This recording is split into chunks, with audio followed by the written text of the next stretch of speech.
So, did Oprah step in it? Or is conservative America just done being sensitive to black people?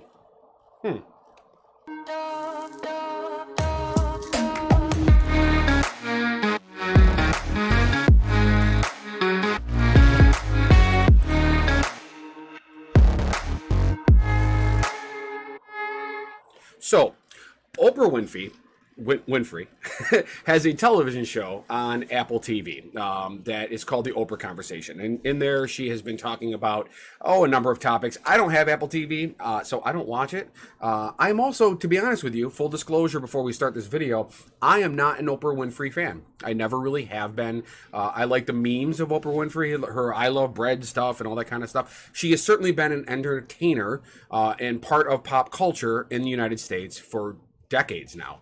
Even as a child, I remember watching the Oprah Winfrey show, and she has been lauded for a long, long time as being a success story, not just an African-American success story, not just a female success story, but in general, just a success story. The woman has built a multi-billion-dollar global media franchise, and she should be absolutely applauded for all of her success. So in the midst of everything that's going on right now in society, there is a political as well as a civic uprising that's happening in this country right now. Civil rights are being questioned. The way that we police is being questioned. And to her credit, Oprah Winfrey decided to use her platform to have a discussion.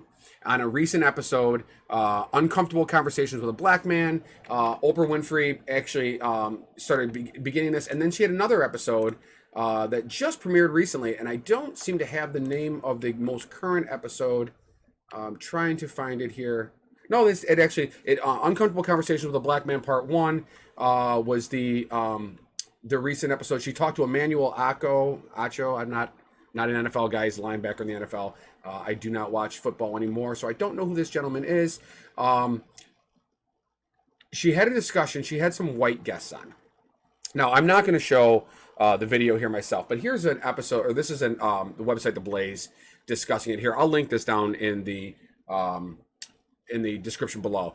But she has a conversation, and a number of things she says have triggered some people. This is one of them. She says, paraphrase, whites have a leg up. You still have your whiteness. That's what the term white privilege is. It means that whiteness will give you an advantage no matter. It's the fundamental issue. She says there are white people who are not as powerful as this system of white people. The caste system that's been put in place, but they still, no matter where they are on the rung or the ladder of success, they still have their whiteness. As a matter of fact, here's a short link of it right here. Let me go ahead and play this for you. What I was going to say, and then I'll let you answer. White people, there are white people who are not as... Actually, hold on 1 second. I think that's going to echo on you. Let me go ahead and try that again. What I was going to say, and then I'll let you answer it. White people, there are white people who are not as powerful as the system of white people, the caste system that's been put in place, but they still, no matter where they are on the rung or the ladder of success, they still have their whiteness. So,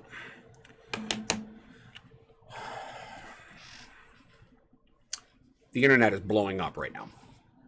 It's trending on Twitter. And I scrolled through Twitter for just a couple of moments. And I'm not even going to show what I saw in there. Now, one thing I have learned about my channel in recent weeks is that I'm not hiding from my politics. I am not hiding from how I feel about justice and civil rights and equality, and how I feel about Donald Trump, and how I feel about the people that support him. But regardless of how I am and what I have said, it is clear to me that my channel draws a lot of people that have a dissenting view. And today I'm going to speak directly to you. If you are calling Oprah Winfrey a racist for those comments, you are a piece of shit.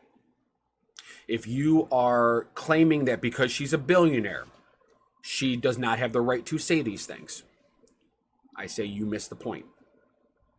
If you are going to show a picture of the crowds that were on her show or come to see her speak and how they're predominantly white, and you think that makes her a hypocrite, you are completely and utterly wrong. She is uniquely positioned to have exactly this voice. She is in a position because she has a wide, broad audience, not just people of black and brown descent, but also she has the ear of white middle-class women. Perhaps more than everybody else, anybody else. She is uniquely positioned to have this conversation with white America. Now, we have had this social discourse going on now for months in a very heightened way. However, it's been going on for generations. And only now are some people finally starting to understand what white privilege means. It does not matter. It does not matter if you don't believe in it. I don't believe in God. That doesn't mean that I'm right or I am wrong. It doesn't mean that you have a better opinion than me. But the fact of the matter is, just because I believe it doesn't make it true. And to me it is. And you can deny white privilege all you want. You can say it's not fair. Oh, I was raised poor. I don't have white privilege. Bullshit. That's not how it works. I would encourage you to go look it up. And I'm not going to take the time to explain it to you right now. Perhaps I'll do a video on that later. But the reality is that in today's society, if you are white, you have a predisposition to success that an African American or a person of Asian descent or a person of Hispanic descent does not have. They do not have the same natural propensity to success that you have. That doesn't mean you're going to succeed. You could still be a fucking moron. You could be a dumbass. You could be lazy. Just because you're white doesn't mean you're going to succeed. What it means is that you have a predisposition to succeed. It's like starting a race. It's like, okay, we're going to run a 100-yard dash. We're going to run a 100-yard dash, but because you're white, you get to start at the 20-yard line marker. It doesn't matter if you don't agree. It doesn't matter if you don't believe in it. You're wrong. It's been proven for generations. And then when you couple that with redlining and gentrification that has occurred, where African American neighborhoods or just really ethnic neighborhoods in general were blocked together, and the prices of their property, the real estate, were lowered in order to make them less feasible and more economically disadvantaged. That stuff has been going on for generations. It's never stopped. It still happens today. What we're seeing now is an organic, partially organic, but an organic move by conservative, racist Americans. And I'm not saying that every conservative is racist. There are two different categories that happen to have a little Venn diagram here. Conservative, racist Americans are done being polite. They are now putting people that are supporting Black Lives Matter on blast. They're no longer hiding their racism. There's this concentrated core group of people. Now, this one, I will guarantee you, almost all of them are Donald Trump supporters, because the man in the White House is an absolute racist. But people are not afraid. Some people are not afraid to show their racism anymore, and it's freaking gross. And we need to continue to put them on blast. What Oprah Winfrey, I encourage you to go watch this episode. I have not seen the whole thing yet. Again, like I said, I don't have Apple TV. I've seen enough clips to get a really good gist of what she's saying, and I agree with her 100%. We need all of us. If you found my channel and you agree with what I'm saying, we need to isolate, segregate, and put these people on blast that feel that it is okay to be openly racist. I'm also tired of the argument where people say, oh, the only reason racism exists is because people like Oprah keep talking about it. No, that's bullshit. That's because you want to be comfortable being racist. And every time somebody has a conversation about it, you feel uncomfortable. That is not how the world works. If we are going to eliminate it, we need people to understand why they are racist. I was raised in rural white America, lower middle class, children My brother and I are children of factory workers, union workers who watched the unions get destroyed. I went to a high school that had a total of 3 children of color in that entire school district. I grew up knowing nothing of African culture or Latin American culture or even anything beyond white European culture. I was raised to fear, not distinctly. Like, I was never taught. It's not like my dad ever sat down and said, "Hey, black people are garbage." Like, it was nothing like that.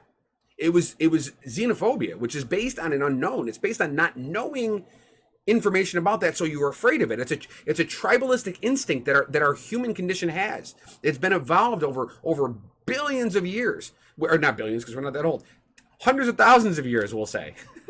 But that tribalistic nature is what helped keep us alive. So we were afraid of other tribes. We were afraid of humans that looked different than us because it was a survival mechanism. You stuck to your own tribe. But now in today's global society where we're intermixing all people of different ethnicities and religions and color, that tribalistic nature, it's in our brains, it's part of our DNA, it still kicks in. We have to consciously rise above it. We have to make the decision to not give in to that impulse. And yet here we are, we're still doing it. So many people feel so comfortable with it. And we have an idiot in chief, the fucking Cheeto in charge, who really plays to those base desires and base instincts in most uneducated, poor white Americans. And what we do need to admit is that most of us have a part of us that is racist.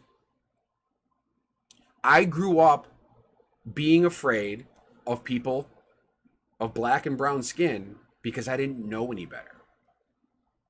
What changed me, predominantly what changed me, was my time in the Marine Corps.